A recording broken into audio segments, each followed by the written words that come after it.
देखिए सीट के questions discuss करेंगे। फर्स्ट क्वेश्चन है, पहले वाले सीट को डिस्कस करना है। फर्स्ट क्वेश्चन गिवन है, two long straight parallel wires carry charges λ1 and λ2 per unit length. दो लॉन्ग स्ट्रेट वायर दे रखा है और ये चार्ज कैरी कर रहा है λ1 एंड λ2, यानी एक के ऊपर linear charge density, long straight wire है तो इसके ऊपर लीनियर चार्ज डेंसिटी λ1 है। Linear charge density λ1 equal to होता है चार्ज पर यूनिट लेंथ। लेकिन क्वेश्चन में दे रखा है कि unit length carry charges λ1 and λ2 per unit length, यानी लेंथ की वैल्यू 1 है तो चार्ज की वैल्यू कितनी हो गई, λ1 होगी। q1 चार्ज की वैल्यू हो गई λ1।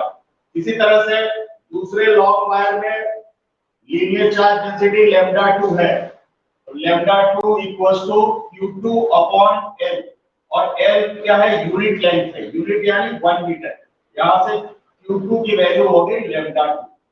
तो अगर लेंथ यूनिट दे रखी है तो लीनियर चार्ज डेंसिटी जो है वो चार्ज के इक्वल होता है। तो यहाँ पे चार्ज जो है वो क्या है, λ1 एंड λ2 है। Charge q1 equals to λ1 and q2 equals to λ2। फिर हमें दे रखा है the separation between their axis is d। ये दो जो लॉन्ग वायर है इनके बीच की जो सेपरेशन है ये d दे रखी है, यानी इनके बीच की डिस्टेंस हमें गिवन है d। So find the magnitude of the force exerted on unit length of one due to the charge on the other। अब ये जो वायर है ये इसके ऊपर फोर्स एक्सर्ट करेगा और ये इसके ऊपर फोर्स एक्सर्ट करेगा। तो हमें बतानी है कि दोनों फोर्स सेम एक्सर्ट करेंगे एक दूसरे को, तो कितना फोर्स एक्सर्ट करेंगे ये हमें फाइंड आउट करनी है। तो ये जो लॉन्ग स्ट्रेट वायर है इसे हमने वायर 1 सपोज कर लिया और इसे हमने वायर 2 सपोज कर लिया, और इसके ऊपर चार्ज q1 की वैल्यू λ1 है और इसके ऊपर चार्ज q2 λ2 है। तो सबसे पहले हम ये फाइंड आउट करेंगे electric field at the location of wire 2 due to the charge on 1। इसके ऊपर फर्स्ट वायर के ऊपर जो चार्ज है उसके कारण वायर 2 के लोकेशन में या वायर 2 के ऊपर इलेक्ट्रिक फील्ड कितना होगा। तो electric field at the location of wire 2, पहले हम इलेक्ट्रिक फील्ड फाइंड आउट कर रहे हैं। Electric field at the location of electric field at the location of wire 2 due to the charge on wire 1। Wire 1 के ऊपर जो charge है q1 जिसकी वैल्यू λ1 के इक्वल है, सो वायर 1 के ऊपर जो चार्ज है उसके कारण वायर 2 के लोकेशन में इलेक्ट्रिक फील्ड की वैल्यू कितनी होगी। तो इसके लिए हमने फॉर्मूला पढ़ा था, long straight infinite long straight conductor के कारण इलेक्ट्रिक फील्ड का हमने एक्सप्रेशन देखा था, क्या था, λ/2πε0t। ये फॉर्मूला हमने डिराइव किया था। लॉन्ग स्ट्रेट वायर के कारण इलेक्ट्रिक फील्ड λ/2πε0t। इसे लेकिन यहाँ पे फर्स्ट वायर के ऊपर जो चार्ज है उसके कारण हम देख रहे हैं इलेक्ट्रिक फील्ड। तो फर्स्ट वायर के ऊपर चार्ज कितना है, λ1 है, तो यहाँ λ1 हम यूज करेंगे। और डिस्टेंस कितना है, कितने डिस्टेंस पे हम इलेक्ट्रिक फील्ड देख रहे हैं, तो d डिस्टेंस पे हम इलेक्ट्रिक फील्ड देख रहे हैं। तो इलेक्ट्रिक फील्ड E1 का मतलब इसके ऊपर जो चार्ज है वायर 1 के ऊपर जो चार्ज है उस चार्ज के कारण वायर 2 के ऊपर इलेक्ट्रिक फील्ड की वैल्यू E1 λ1/2πε0t। अब हम फाइंड आउट करेंगे force per unit length of wire 2 due to this field. इस फील्ड के कारण, इसके चार्ज के कारण इलेक्ट्रिक फील्ड क्रिएट हुआ और इस इलेक्ट्रिक फील्ड में ये लाई कर गया। तो इस इलेक्ट्रिक फील्ड में इसके द्वारा जो इलेक्ट्रिक फील्ड क्रिएट हुआ, उसके इलेक्ट्रिक फील्ड में सेकंड वायर लाई करने के कारण सेकंड वायर के ऊपर फोर्स कितना लगा, तो force per unit length of wire 2, force per unit length, force per unit length of wire 2 due to this field, due to this field, जो फील्ड क्रिएट हुआ है, जो फील्ड क्रिएट हुआ है, उस फील्ड के कारण फोर्स सेकंड वायर के ऊपर कितना फोर्स लग रहा है। तो इसके लिए हम फॉर्मूला यूज करेंगे, हमने फॉर्मूला पढ़ा है, E इक्वल्स टू होता है F by Q, F by Q. अब हमें फोर्स निकालना है, फोर्स पर यूनिट लेंथ, क्योंकि लेंथ क्या है, यूनिट है, तो E इंटू क्यू, और Q की प्लेस पे हम Q2 ले लेते हैं, क्योंकि हमें फोर्स किस पे निकालना है, सेकंड वायर के ऊपर निकालना है, और सेकंड वायर के ऊपर चार्ज क्या है, Q2 है। तो E की वैल्यू डाल दो यहां से, E की वैल्यू λ1 और Q2 की वैल्यू यहां से डाल दो, Q2 इक्वल्स टू λ2, और अपॉन में 2 पाई एप्सिलॉन नॉट। ये रिजल्ट आ गया force per unit length on wire 2 due to the electric field created by wire 1। तो ये रिजल्ट आ गया λ1 λ2 upon 2 pi epsilon not.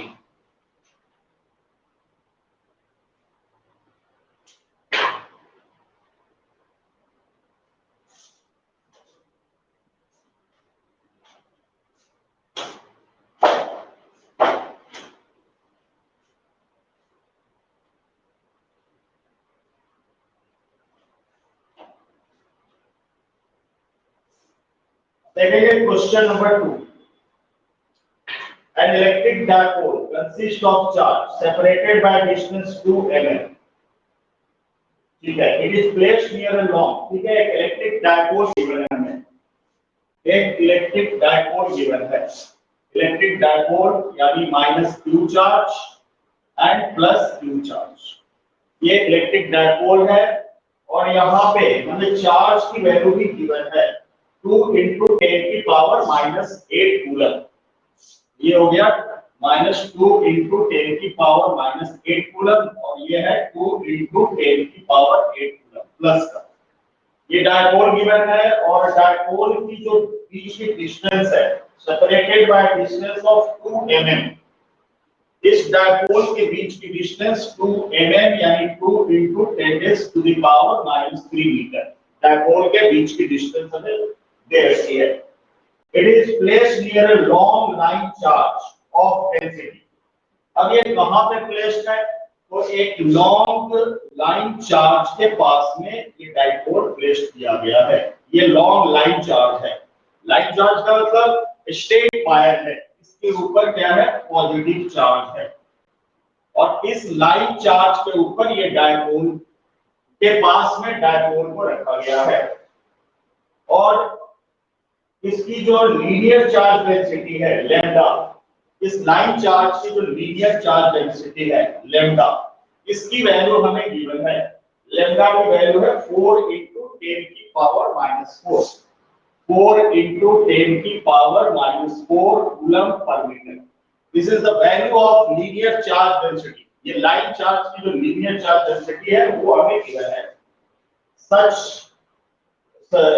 charge density such the negative charge is at a distance of 2 cm from the line charge। अब ये भी कह रहा है कि जो नेगेटिव चार्ज -q है, ये लाइन चार्ज से 2 सेंटीमीटर डिस्टेंस पे सिचुएटेड है, यानी यहां से यहां तक की जो डिस्टेंस है ये कितना है, 2 सेंटीमीटर है, तो 2 सेंटीमीटर को लिख देंगे 2 into 10 की पावर -2 मीटर। लाइन चार्ज से -q की जो डिस्टेंस है वो है 2 into 10 की पावर -2 मीटर, 2 सेंटीमीटर। तो calculate the force acting on the dipole. तो हमें अब ये बताना है इस लाइन चार्ज के कारण इस डायपोल के ऊपर, डायपोल का मतलब नेगेटिव चार्ज और प्लस पॉजिटिव चार्ज दोनों इंक्लूड हो गया। हमें ये फाइंड आउट करना है कि लाइन चार्ज के कारण इस पूरे डायपोल के ऊपर कितना फोर्स एक्सर्ट करेगा। तो इसके लिए सबसे पहले हम फाइंड आउट करेंगे electric field due to a line charge at a distance. इसके लिए फॉर्मूला हम देखेंगे इलेक्ट्रिक फील्ड। इसके कारण इलेक्ट्रिक फील्ड क्या क्रिएट होगा। ये जो लाइन चार्ज है, लाइन चार्ज इसके ऊपर पॉजिटिव चार्ज है, ये सबसे पहले क्या क्रिएट करेगा, इलेक्ट्रिक फील्ड क्रिएट करेगा अपने आसपास। इलेक्ट्रिक फील्ड क्रिएट करेगा, उस इलेक्ट्रिक फील्ड में ये दोनों चार्ज कंटेन्ड हो जाएंगे और उसके बाद इसके ऊपर भी फोर्स लगेगा और इसके ऊपर भी फोर्स लगेगा। तो सबसे पहले हम फाइंड आउट करेंगे electric field due to a line charge. Electric field due to a line charge, electric field due to a line charge और डिस्टेंस हम r सपोज कर लेते हैं, बाद में r की वैल्यू पुट करते रहेंगे। Electric field due to a line charge at a distance r from it। Line charge से r डिस्टेंस पे इलेक्ट्रिक फील्ड की वैल्यू कितनी होगी। तो इसका भी फॉर्मूला जस्ट अपन ने देखा था। इलेक्ट्रिक फील्ड लाइन चार्ज के कारण क्या होती है, lambda upon 2 pi epsilon nought r equals to lambda upon 2 pi epsilon nought r। अब इसे कैलकुलेशन को इजी करने के लिए इस 2 पाई एप्सिलॉन नॉट को 4 पाई एप्सिलॉन नॉट बना लेंगे। तो कैसे बनाएंगे, न्यूमरेटर में भी 2 का मल्टीप्लाई कर दो और डिनोमिनेटर में भी 2 का मल्टीप्लाई कर दो। तो यहाँ 2 का मल्टीप्लाई करने से ये बन जाएगा 4 पाई एप्सिलॉन नॉट r। तो ये भी फॉर्मूला वैलिड है कैलकुलेशन को इजी करने के लिए, क्योंकि 1/4 पाई एप्सिलॉन नॉट की वैल्यू अपन पता है डायरेक्ट अपन इसे डाल सकते हैं 9 × 10 की पावर 9। अब हुआ क्या, ये जो लाइन चार्ज था, स्टेट कंडक्टर जो था पॉजिटिवली चार्ज, इसने इलेक्ट्रिक फील्ड क्रिएट किया और उस इलेक्ट्रिक फील्ड की वैल्यू है 2 lambda upon 4 pi epsilon nought r। इसका फॉर्मूला हमने डिराइव किया, इस रिजल्ट को डायरेक्ट हम यूज कर रहे हैं उस रिजल्ट। अब इस इलेक्ट्रिक फील्ड के अंदर ये डाइपोल कंटेन कर जाएगा, ये दोनों चार्ज उस इलेक्ट्रिक फील्ड के अंदर कंटेन करेंगे और कंटेन करने के कारण इनके ऊपर फोर्स एक्सर्ट होगा। तो force exerted by this field on charge minus q। अब हम ये पता करते हैं कि इलेक्ट्रिक फील्ड के कारण इस माइनस q चार्ज के ऊपर कितना फोर्स लगेगा। तो force exerted on minus q charge, force exerted on minus q charge due to this field, due to this field। इस फील्ड के कारण, इस इलेक्ट्रिक फील्ड के कारण माइनस q चार्ज के ऊपर कितना फोर्स एक्ट होगा। तो इसके लिए हमारे पास फॉर्मूला है F equals to Q into E, F equals to Q into E। और माइनस चार्ज के कारण देख रहे हैं तो माइनस चार्ज की वैल्यू 2 × 10 की पावर -8 कूलम। माइनस को नहीं यूज करेंगे क्योंकि माइनस साइन जो है वो सिर्फ इसको बताता है, डायरेक्शन को बताता है। माइनस साइन डायरेक्शन को बताता है। तो Q की वैल्यू क्या है, 2 × अब ये फॉर्मूला क्या बन गया, E की वैल्यू डाल दो तो 2q lambda upon 4 pi epsilon nought r। अब यहां से 2 into q की वैल्यू डालो, q की वैल्यू है 2 into 10 की पावर -8। ये तो 2 हमने ऐसे लिखा, q की वैल्यू 2 into 10 की पावर -8। लैम्डा की वैल्यू डाल दो, लैम्डा की वैल्यू है 4 into 10 की power -4 upon 1/4 pi epsilon not. इसकी वैल्यू डाल दो तो इसकी वैल्यू हो जाएगी 1/4 पाई एप्सिलॉन नॉट की 9 into 10 की पावर 9। और नीचे क्या बचा, r डिस्टेंस। तो r डिस्टेंस यहां से माइनस q चार्ज के बीच की डिस्टेंस, और ये कितना है 2 सेंटीमीटर था, यानी 2 into 10 की पावर -2 मीटर। 2 into 10 की पावर -2 मीटर, यहां लिखो 2 into 10 की पावर। तो ये हम फोर्स फाइंड आउट कर लेंगे। F1 फोर्स इसका नेम दे देते हैं, force exerted on minus q charge. अब इसी तरह से हम फाइंड आउट करते हैं force exerted on plus q charge. Plus q charge के ऊपर कितना फोर्स एक्सर्ट कर रहा है, प्लस क्यू चार्ज के ऊपर कितना फोर्स एक्सर्ट करेगा, ये फाइंड आउट करेंगे। तो force exerted on plus q charge, force exerted on plus q charge, same formula use करेंगे, force exerted on plus q charge, तो सेम फॉर्मूला यूज करेंगे, F2 equals to q into E, और q की value वही है, E की value यहाँ डाल दो 2q lambda, 2q lambda upon 4 pi epsilon nought r। अब यहाँ r चेंज हो जाएगा, r अब हम क्या लेंगे, यहां से लेकर के प्लस q चार्ज तक की डिस्टेंस को हम r लेंगे। तो अब यहाँ पे देखिए टोटल r कितना होगा, तो टोटल r के लिए ये कितना है, 2 into 10 की पावर -3 है, और ये है 2 into 10 की पावर -2। तो दोनों का पावर पहले सेम करें, तभी हम इन दोनों को ऐड करेंगे। r डिस्टेंस यानी यहां से यहां तक की डिस्टेंस प्लस यहां से यहां तक की डिस्टेंस, तो 2 into 10 की पावर -3 है, इसमें 10 का मल्टीप्लाई कर देते हैं, 10 का डिवाइड कर देते हैं, तो 2 में 10 का डिवाइड करेंगे, जब 2 में 10 का डिवाइड करेंगे तो ये बन जाएगा 0.2, और यहाँ 10 की पावर -3 और 10 की पावर 1, इसे हम लिख सकते हैं 10 की पावर -2। तो 2 into 10 की पावर -3 को हम ये भी लिख सकते हैं 0.2 into 10 की पावर -2, और यहाँ से यहाँ तक की डिस्टेंस क्या थी, 2 into 10 की पावर -2। अब ये टोटल डिस्टेंस क्या हो गई, तो 2.2 into 10 की पावर -2। तो इस केस में r की वैल्यू क्या लेंगे, 2 into 10 की पावर -2, तो 2 एज इट इज, q की वैल्यू वही ले लेंगे, 2 into 10 की पावर -2, लैम्डा की फिक्स वैल्यू है 4 into 10 की पावर -4, और 1/4 पाई एप्सिलॉन 9 into 10 की पावर 9, और अपॉन r। अब r डिस्टेंस क्या लेंगे, 2.2 into 10 की पावर -2। इस तरह से हमने दोनों फोर्स कैलकुलेट कर लिए। अब हमें ये देखना है कि नेट फोर्स कितना होगा। तो F1 फोर्स की जो डायरेक्शन होगी, यानी -q चार्ज के कारण, -q चार्ज के कारण जो डायरेक्शन होगी, -q चार्ज के कारण जो डायरेक्शन होगी, वो डायरेक्शन किधर की तरफ होगी। तो -q चार्ज के कारण हमने ये पता है कि towards the line charge, towards the line charge की तरफ होगी, क्योंकि माइनस के कारण ये दूर जाएगी और इधर जाएगी, और प्लस के कारण ये इधर जाएगी। तो ये दोनों फोर्स, यहाँ पे जो फोर्स लग रहा है और यहाँ पे जो फोर्स लग रहा है, प्लस चार्ज के कारण चार्ज से दूर जाएगा, और यहाँ के कारण इससे अगेंस्ट जाएगा। तो ये दोनों फोर्स क्या है, डायरेक्शन में अपोजिट है।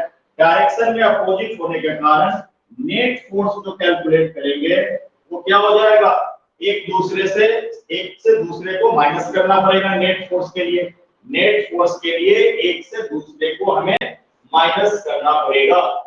तो नेट फोर्स निकालने के लिए ग्रेटर से स्मॉलर को माइनस की जाएगी। अब हमें ये देखना पड़ेगा कि F1 और F2 में ग्रेटर कौन है, तो बहुत क्लियर है, F1 ही ग्रेटर होगा और F2 स्मॉलर होगा, क्योंकि डिनोमिनेटर जिसका ग्रेटर होगा वो स्मॉलर देगा, इसका डिनोमिनेटर ग्रेटर है इसलिए स्मॉलर वैल्यू देगा, और ये लार्जर वैल्यू देगा। तो नेट फोर्स निकालने के लिए F1 में से F2 को माइनस कर देंगे, तो हमें net force exerted on the dipole calculate हो जाएगा। इस क्वेश्चन को आप कंप्लीट करेंगे।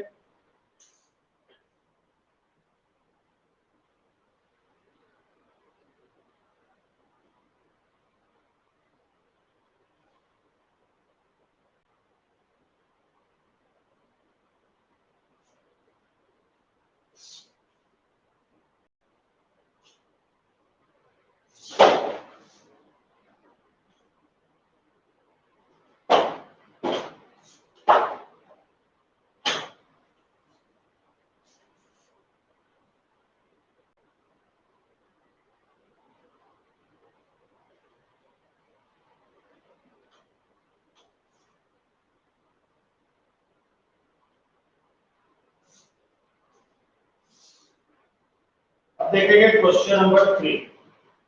क्वेश्चन नंबर 3 में है an infinitely long positively charged wire has a line charge density lambda coulomb per meter. Linear charge density lambda की वैल्यू दे रखी है 3 कूलम पर मीटर और वही है लॉन्ग स्ट्रेट वायर है, इनफाइनाइटली लॉन्ग स्ट्रेट वायर है and electron is revolving around the wire at its center with a constant velocity in a circular plane perpendicular to the wire. भाई इस तरह से है, एक लॉन्ग स्ट्रेट वायर है, positively charge long straight wire है और एक इलेक्ट्रॉन जो है वो इसके चारों तरफ मूव कर रहा है। ये लॉन्ग वायर है और एक इलेक्ट्रॉन इसके चारों तरफ रिवॉल्व कर रहा है and electron is revolving around the line charge. Electron is revolving around the wire at its center with a constant velocity in a circular plane perpendicular to the wire. ठीक है, तो reduce the expression for its kinetic energy. Electron जो move कर रहा है तो उसकी kinetic energy कितनी है, एक तो हमें ये फाइंड आउट करनी है और दूसरी बतानी है plot a graph of the kinetic energy as a function of charge और एक काइनेटिक एनर्जी और चार्ज डेंसिटी जो है उसके बीच में हमें ग्राफ ड्रॉ करना है। तो सबसे पहले हम ये फाइंड आउट करेंगे कि electrostatic force exerted by the line charge on the electron. भाई ये जो लाइन चार्ज है ये इलेक्ट्रॉन के ऊपर कितना फोर्स लगा रहा है, force exerted by the line charge on the electron और जो भी फोर्स लगाएगा वो किसके इक्वल होगा, सेंट्रीपिटल फोर्स के इक्वल होगा। ये जो लाइन चार्ज है इलेक्ट्रॉन के ऊपर जितना फोर्स लगा रहा है वो फोर्स किसके इक्वल हो जाएगा, सेंट्रीपिटल फोर्स के इक्वल हो जाएगा क्योंकि इलेक्ट्रॉन सर्कुलर मोशन कर रहा है। सर्कुलर मोशन में अगेंस्ट में जो फोर्स लगेगा वो सेंट्रीपिटल फोर्स होगा। ये इलेक्ट्रॉन के ऊपर फोर्स लगाएगा और ये सर्कुलर मोशन होने के कारण अगेंस्ट में एक और फोर्स लगेगा जिसे हम सेंट्रीपिटल फोर्स कहेंगे। So the electrostatic force exerted by the line charge provides the centripetal force for the revolution of electron. अब हम ये पता करते हैं, इसे हम लिख लेते हैं कि electrostatic force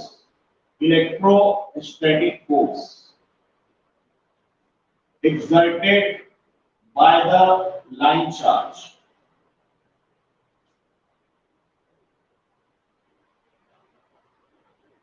must be equal to centripetal force. Circular motion है तो इसमें सेंट्रीपिटल फोर्स एक्ट करेगा किसके अगेंस्ट, इलेक्ट्रोस्टैटिक फोर्स के अगेंस्ट सेंट्रीपिटल फोर्स एक्ट करेगा। अब इलेक्ट्रोस्टैटिक फोर्स किसके इक्वल होता है, तो इलेक्ट्रोस्टैटिक फोर्स होता है F = Q × E, लेकिन यहाँ पे इलेक्ट्रॉन का केस है तो इलेक्ट्रॉन के ऊपर चार्ज स्मॉल e होता है तो F हो गया स्मॉल e × E। तो इलेक्ट्रोस्टैटिक फोर्स किसके इक्वल हो गया, E × E और सेंट्रीपिटल फोर्स किसके इक्वल होता है, mv²/r। Centripetal force is equal to mv²/r।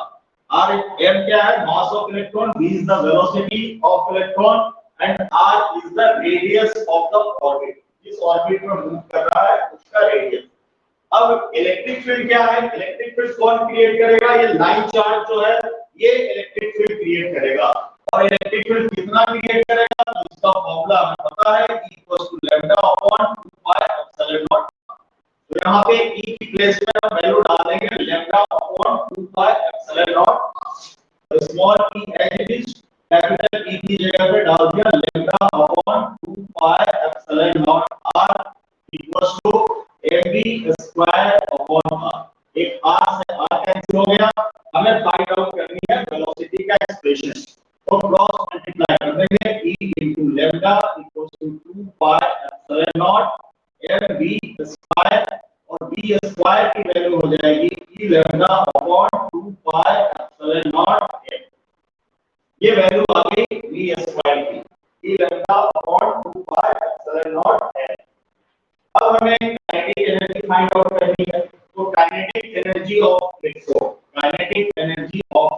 का फार्मूला होता है स्क्वायर की जो वैल्यू है यहाँ डाल देंगे, तो 1/2 m into v स्क्वायर की value e lambda upon 2 pi epsilon naught m। एक m से m कैंसिल हो गया और काइनेटिक एनर्जी आया e lambda upon 2 into 2 4 pi epsilon. Kinetic energy equals to e lambda upon 4 pi epsilon naught. तो यहाँ पे अब हमें ग्राफ ड्रॉ करनी है, तो काइनेटिक एनर्जी और लैम्ब्डा लाइन चार्ज डेंसिटी के बीच ग्राफ ड्रॉ करनी। तो ग्राफ का नेचर कैसा होगा? ग्राफ का नेचर या तो स्ट्रेट लाइन होगा या तो कर्व होगा। अब ये हमें कैसे पता लगेगा कि इसका नेचर स्ट्रेट लाइन है कर्व है? तो ये एक्सप्रेशन से पता लगेगा। काइनेटिक एनर्जी किसके प्रोपोर्शनल है? लैम्ब्डा के प्रोपोर्शनल है। यहाँ से दिख रहा है हमें kinetic energy is directly proportional to lambda. Kinetic energy is directly proportional to lambda. और काइनेटिक एनर्जी अगर लैम्ब्डा के प्रोपोर्शनल है तो इसका ग्राफ स्ट्रेट लाइन होगा।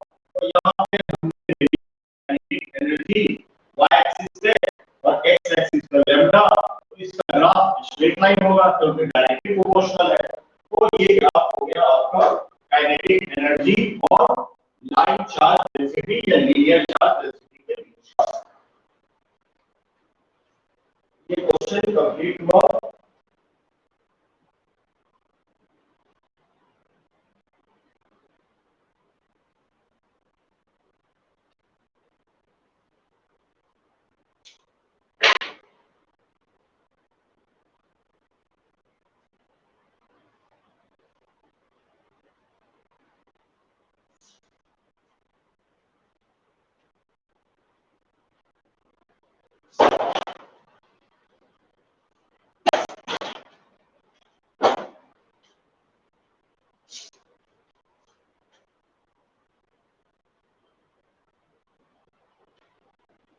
Next question number 4। Question number 4 में हमें दे रखा है कि चार्ज ऑफ 17.7 into 10 की पावर -4 कूलम, Q की वैल्यू दे रखी है 17.7 into 10 to the power -4 coulomb. ये चार्ज की वैल्यू गिवन है। is distributed uniformly over a large sheet of area। एक लार्ज शीट के ऊपर डिस्ट्रीब्यूटेड है और उसकी एरिया दे रखी है, लार्ज शीट की एरिया दे रखी है 200 metre square. Calculate the electric field intensity. हमें इलेक्ट्रिक फील्ड फाइंड आउट करना है। इलेक्ट्रिक फील्ड इंटेंसिटी हमें फाइंड आउट करना है किसके कारण? लार्ज शीट के कारण, जिसकी एरिया 200 मीटर स्क्वायर है। at a distance of 20 centimeter from the at a distance of 20 centimeter distance पे r equals to 20 centimeter distance पे हमें electric field intensity find out करनी है। हमें तीन चीजें दे रखी है, चार्ज दे रखा है, q की वैल्यू, एरिया दे रखी है, इलेक्ट्रिक फील्ड फाइंड आउट करना है। और है क्या? लॉन्ग चार्ज, लॉन्ग शीट है, एक शीट है, charge is distributed over a large sheet of area। अब अगर आपको शीट के बारे में हमने दो डेरिवेशन पढ़ा था, लार्ज शीट में हमने इनफाइनाइट लार्ज शीट का दो डेरिवेशन देखा था। एक तो नॉन कंडक्टिंग का केस देखा था और एक कंडक्टिंग का केस देखा था। अगर क्वेश्चन में मेंशन नॉन कंडक्टिंग का यूज करेंगे और अगर कंडक्टिंग शीट दे रखा है तभी का फॉर्मूला यूज करेंगे। यहाँ क्वेश्चन में हमें मेंशन नहीं किया हुआ है तो हम फॉर्मूला यूज करेंगे नॉन कंडक्टिंग शीट का जो इलेक्ट्रिक फील्ड इंटेंसिटी था। तो नॉन कंडक्टिंग शीट का इलेक्ट्रिक फील्ड का फॉर्मूला था E equals to sigma upon 2 epsilon naught. ये फॉर्मूला हमने डिराइव किया। Electric field intensity at point R from the sheet, electric field intensity sigma upon 2 epsilon naught. Non conducting sheet के लिए हमने देखा था। यानी यहाँ पे इलेक्ट्रिक फील्ड R के ऊपर डिपेंड नहीं करता, इस R के ऊपर डिपेंड नहीं करेगा क्योंकि एक्सप्रेशन में R नहीं है। तो सिग्मा हमें कैलकुलेट करना होगा। अब सिग्मा कैलकुलेट करने के लिए सिग्मा क्या है? सरफेस चार्ज डेंसिटी है और सरफेस सरफेस चार्ज डेंसिटी होता है charge per unit area, sigma equals to charge per unit area. अब आपको चार्ज की वैल्यू दे रखी है, एरिया की वैल्यू दे रखी है, ये वैल्यू डालोगे सिग्मा आ जाएगा, इसमें डाल करके सॉल्व करोगे, एप्सिलॉन नॉट की वैल्यू डालोगे 8.85 × 10⁻12 you will get the result. ये आप कंप्लीट करोगे।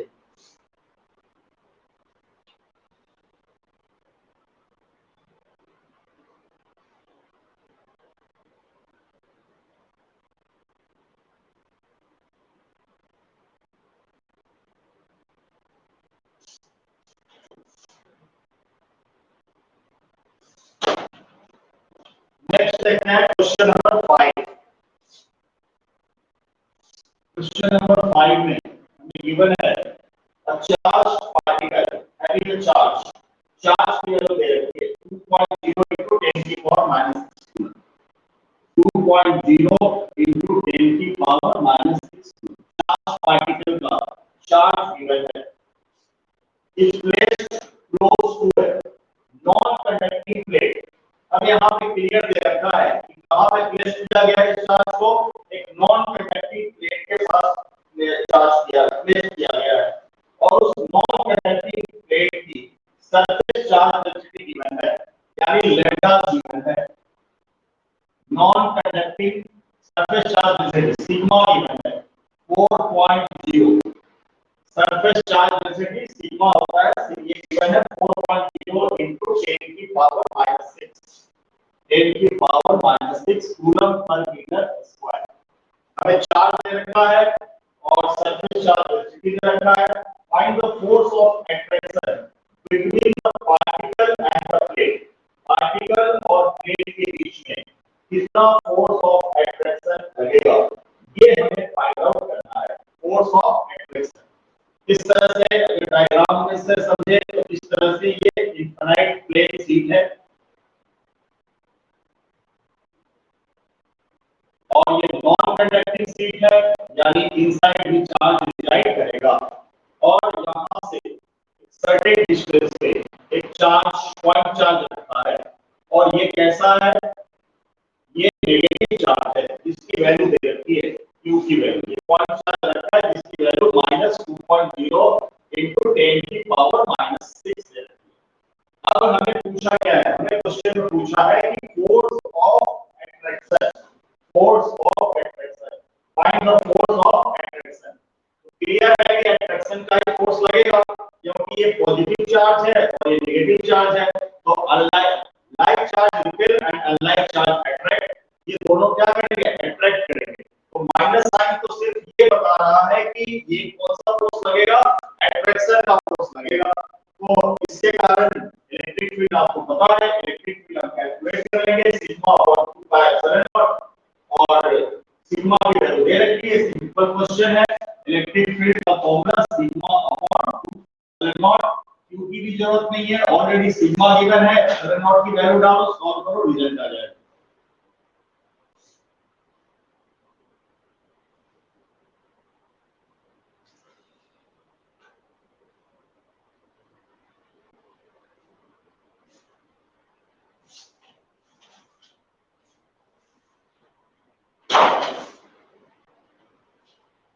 नेक्स्ट है question number 6, a particle of mass। 6 question, एक पार्टिकल है जिसकी मास गिवन है, a particle of mass 9 into 10 की पावर -5 ग्राम। पार्टिकल की मास गिवन है 9 into 10 की पावर -5 ग्राम, 9 into 10 की पावर -5 ग्राम। तो मास हमेशा केजी में लेते हैं, ये ग्राम में गिवन है तो इसे हम केजी में कन्वर्ट कर लेंगे। केजी में कन्वर्ट करने के लिए 10 की पावर -3 का मल्टीप्लाई कर देंगे, 9 into 10 की पावर 5 into 10 की पावर -3, that is 9 into 10 की पावर -8 kg। ये आ गई पार्टिकल की मास। The particle of given mass is kept over a long horizontal sheet of charge density। ये कहां पे रखा है, एक लॉन्ग हॉरिजॉन्टल शीट के ऊपर के पास में रखा है। A particle is kept over a long horizontal sheet of charge density, so what charge should be given to the particle so that it released, it doesn't fall।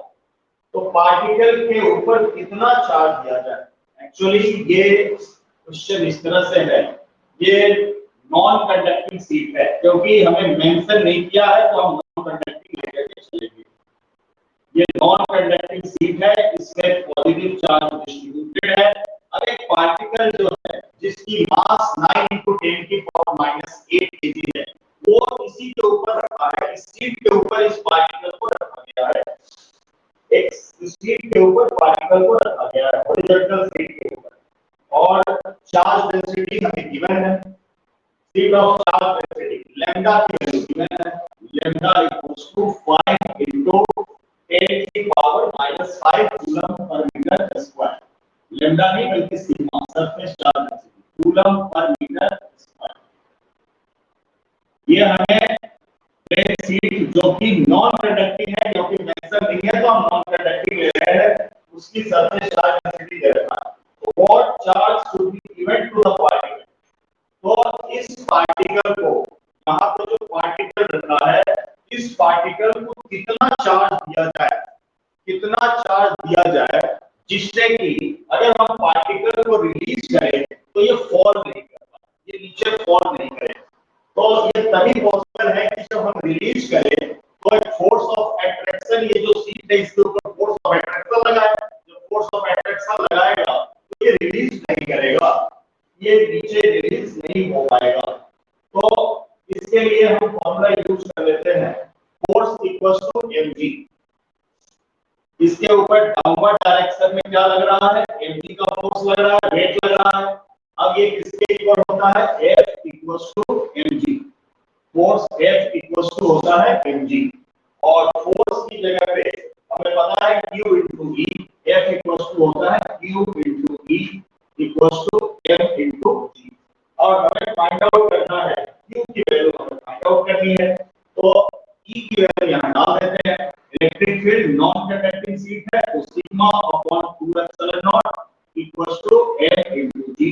Q क्या है, charge, F equals to Q × E। इस ये जो particle रखा है इसका charge है Q, उसके ऊपर फोर्स कितना लग रहा है, Q × E का फोर्स लग रहा है। अब हमें कैलकुलेट करना है Q की वैल्यू, तो क्रॉस मल्टीप्लाई कर दो, इसको इधर भेज दो, Q equals to 2 epsilon naught mg upon sigma.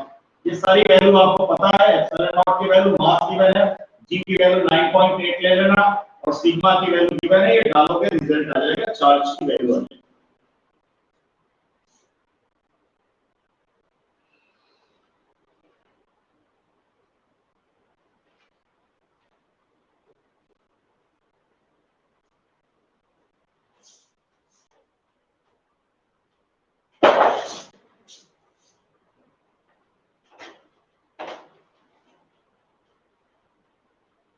Next देखते हैं question number 7, a spherical conductor of radius।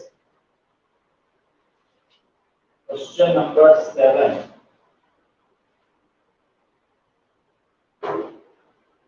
Question number 7 clear नहीं है।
क्वेश्चन नंबर 7 थोड़ा सीट में क्लियर नहीं है। A spherical conductor of radius 12 centimeter is charge distributed uniformly. What is the electric field? What is the electric field inside the sphere, just outside the sphere? आपके seat में भी question में problem है, मैं इसको correct कर देता हूं, आप उसी हिसाब से करना। हमें 7th क्वेश्चन में दे रखा है, क्वेश्चन नंबर 7 में हमें गिवन है कि एक स्फेरिकल कंडक्टर है, एक स्फेरिकल कंडक्टर है, स्फेरिकल कंडक्टर ऑफ रेडियस, जिसकी रेडियस दे रखी है 12 सेंटीमीटर और चार्ज उसके ऊपर दे रखा है 1.6 into 10 की पावर -7। स्फेरिकल कंडक्टर है जिसके ऊपर चार्ज, एक स्फेरिकल कंडक्टर है और इसके ऊपर चार्ज की वैल्यू Q हमें गिवन है 1.6 into 10 की पावर -7 कूलम। 1.6 into 10 की पावर -7 स्फेरिकल कंडक्टर के ऊपर चार्ज, और इस स्फीयर की रेडियस गिवन है r equals to 12 centimetre given है, और इस सेंटीमीटर को मीटर में चेंज कर लेंगे 12 into 10 की पावर -2 मीटर। और ये जो सरफेस है ये कंडक्टिंग सरफेस है, ये सरफेस कौन सा है? कंडक्टिंग सरफेस है। हमने स्फेरिकल स्फीयर के लिए दो देखा था, एक कंडक्टिंग के लिए देखा था और एक इंसुलेटिंग के लिए देखा था। पहला केस जो हमने देखा था वो कंडक्टिंग स्फीयर के लिए था, इसके सरफेस के ऊपर चार्ज रिजाइड करेंगे कंडक्टिंग होने के कारण, और इनसाइड कोई चार्ज नहीं होगा और इलेक्ट्रिक फील्ड की वैल्यू 0 होगी। तो ये हमें दे रखा है, तो पहली चीज हमें फाइंड आउट करनी है electric field inside the sphere, electric field inside the sphere. तो inside the sphere electric field कितना होगा? इनसाइड द इलेक्ट्रिक फील्ड 0 होगा, ये हमें पता है, डेरिवेशन में हमने देखा था कंडक्टिंग स्फीयर के अंदर electric field inside the sphere 0 होगा। तो पहले का आंसर आ जाएगा inside electric field equals to 0। अब हमें दूसरा पॉइंट दे रखा है कि just outside the surface, just outside the surface नहीं कहते, आप उसे ऐसे करेक्ट कर लो on the surface. Second part जो है उसे लिख लो आप ऑन द सरफेस। हमें सरफेस के ऊपर इलेक्ट्रिक फील्ड पूछा है, तो सरफेस के ऊपर इलेक्ट्रिक फील्ड का हमने फॉर्मूला पढ़ा था। Second case electric field E equals to 1/4 pi epsilon naught और Q बाय R स्क्वायर, ये सरफेस के ऊपर इलेक्ट्रिक फील्ड। अब R की वैल्यू आपको दे रखी है 12 into 10 की पावर -2, Q की वैल्यू यहां से डालोगे 1/4 पाई एप्सिलॉन नॉट की वैल्यू डालकर इसे सॉल्व करोगे तो electric field on the surface पे आ जाएगी। और लास्ट केस, थर्ड केस हमें कह रहा है कि at a distance of r centimetre from the centre of sphere. अब हमें सरफेस के बाहर हमने लिया था, पहला केस जो लिया था सेंटर से r सेंटीमीटर, यानी स्मॉल r की वैल्यू दे रखी है 18 सेंटीमीटर, तो 18 into 10 की पावर -2 मीटर। तो 18 सेंटीमीटर पे हमें इलेक्ट्रिक फील्ड पूछना है, तो इसके लिए भी यही फॉर्मूला था 1/4 pi epsilon naught Q by capital R की प्लेस पे स्मॉल r आ गया था। अब यहाँ R की प्लेस पे हम डाल देंगे 18 into 10 की पावर -2, चार्ज की वही वैल्यू डालेंगे, सॉल्व करेंगे, रिजल्ट आएगा। इसे आप कंप्लीट करेंगे। अब देखते हैं क्वेश्चन नंबर 8।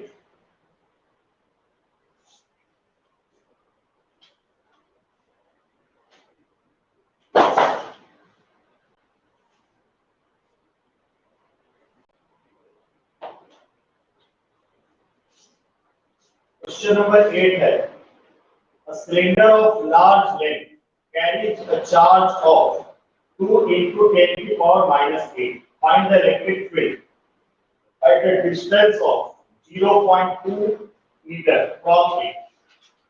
एक सिलेंडर है और सिलेंडर के ऊपर cylinder of large length carries a charge, cylinder के ऊपर चार्ज की वैल्यू दे रखी है Q इक्वल्स टू 2 into 10 की पावर -8, 2 into 10 की power -8. Cylinder carries a charge of this. Find the electric field at a distance of 0.2 meter from it. R equals to 0.2 metre पे हमें electric field find out करनी है। तो इसके लिए हम फॉर्मूला यूज कर लेंगे। एरिया हमें दे रखा है, एरिया एक्चुअल क्या है इसकी आप यूनिट देखो, ये दे रखा है coulomb per metre square. Charge की जो यूनिट दे रखी है वो कूलम पर मीटर स्क्वायर दे रखी है। और हमने क्वेश्चन में देखे चार्ज की जो वैल्यू है, चार्ज ऑफ 2 into 10 की power -8 coulomb per metre, coulomb per metre, coulomb per metre दे रखा है। यानी Q की वैल्यू तो कूलम होती है, ये कूलम पर मीटर इसलिए दे रखा है कि लॉन्ग सिलेंडर है तो सिलेंडर के ऊपर लीनियर चार्ज डेंसिटी लैम्डा होता है, lambda equals to charge per unit length.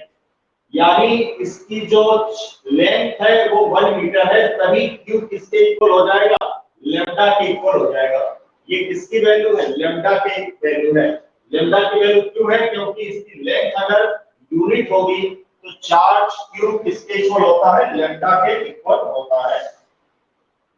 और हमें R की वैल्यू दे रखी है 0.2 मीटर, R की वैल्यू हमें दे रखी है 0.2 मीटर। ठीक है, अब इलेक्ट्रिक फील्ड हमें फाइंड आउट करना है, तो लॉन्ग स्ट्रेट वायर के लिए, जो कि वायर भी कैसा होता है, सिलेंडर के शेप का होता है, तो इसके लिए फॉर्मूला हमारे पास वही है, E = 1/4 pi epsilon not and 2 lambda by R।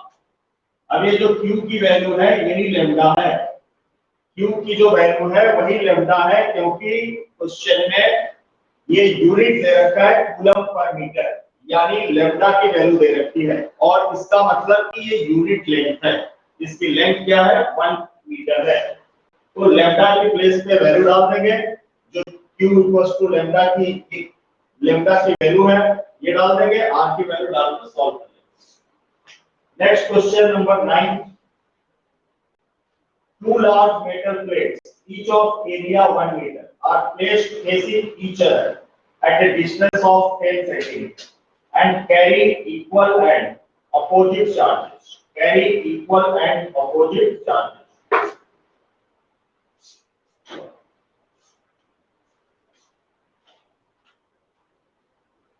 यहाँ हमें कह रहा है कि two large metal plates, each of area 1 meter square. Two large metal plates है, ये हमने ले लिया two large metal plates, each की area 1 metre square. Metal plate की एरिया हमें गिवन है 1 metre square. Are placed facing each other at a distance of 10 centimetre. इन दोनों मेटल प्लेट के बीच की डिस्टेंस 10 सेंटीमीटर दे रखी है, यानी 10 × 10 की पावर -2 मीटर, यानी इसे हम 10 की पावर -1 मीटर भी लिख सकते हैं। दोनों मेटल प्लेट के बीच की डिस्टेंस 10 की power -1 metre and carry equal and opposite charges on their faces।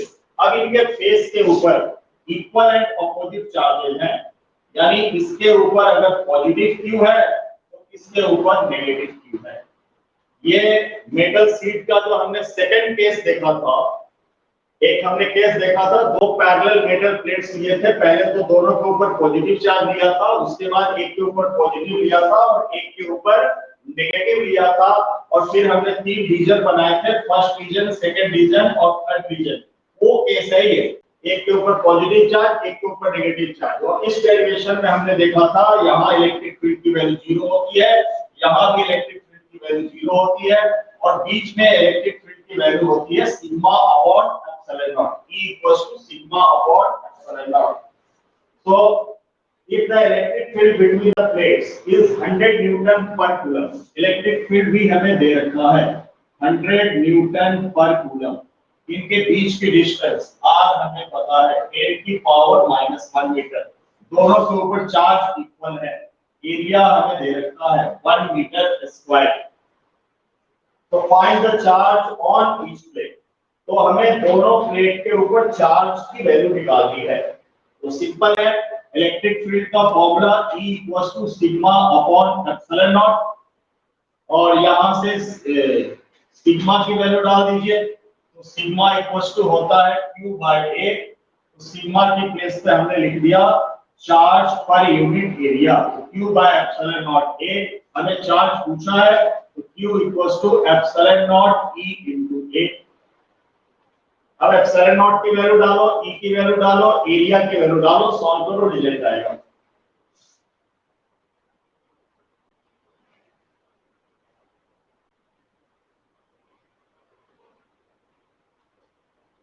Question number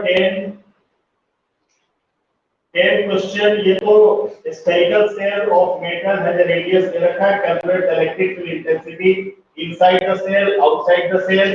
ये 7th क्वेश्चन की तरह है, ये आप लोग करोगे। 7th क्वेश्चन की तरह लास्ट क्वेश्चन है, ये आप करोगे। अब इसके सारे शीट्स कंप्लीट कर लेना और कोई डाउट्स हो तो पूछ लेना। कल हम दूसरी वाली जो शीट बताई थी उसे डिस्कस करेंगे।